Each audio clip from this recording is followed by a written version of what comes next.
Welcome participants to part 2 of Module 3, Impact Assessment.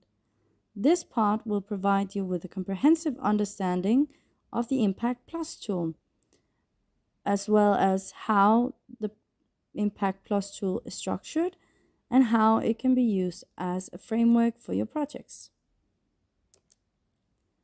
The learning objectives of part 2 of this module is to define the key structures and objectives of the Impact Plus tool, as well as explain the different stages it has. We also want to explain how the Impact Plus tool can be used as a framework for making an impact assessment on your project.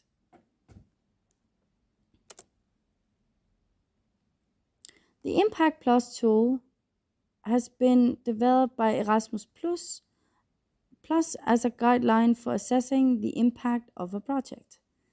It is laid out in a cross structure, as you can see to the left, and has the collective objective of the entire project in the center square. A cube is attached to each of the sides of this center one, each representing a different group in the project. They are as follows: 1. Learners, 2. Partner organizations, 3. The staff of the project, and 4. Systemic. These 4 cubes are evaluated one by one.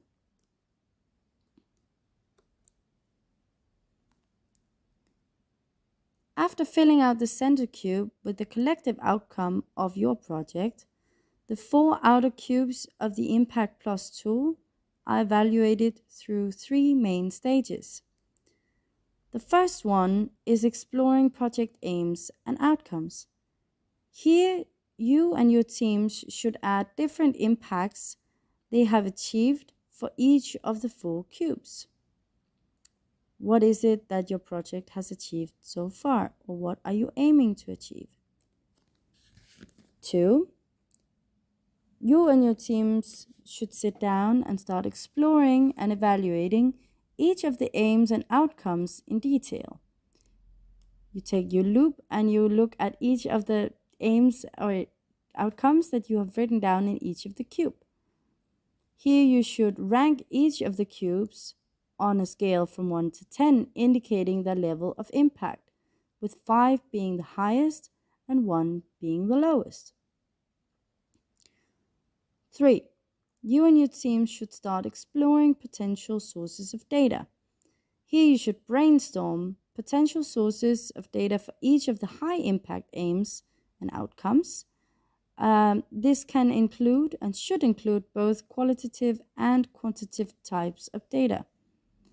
More examples of how to fill out the individual cubes, evaluate their impact, and collect data for your entire project will be given in parts 3 to 7 of the module.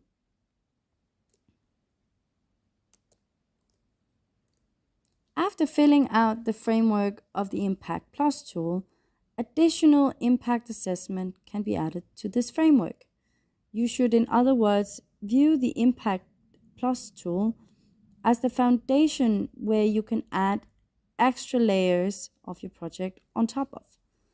Additional terminology, which is explained in part 1 of this module, can be used to explore what the impacts of your project is, and as an added bonus, you can now explore not only who the project impacts, but by using these additional terms, factors such as environmental, social, and cultural impact can also be considered when you're applying for your project.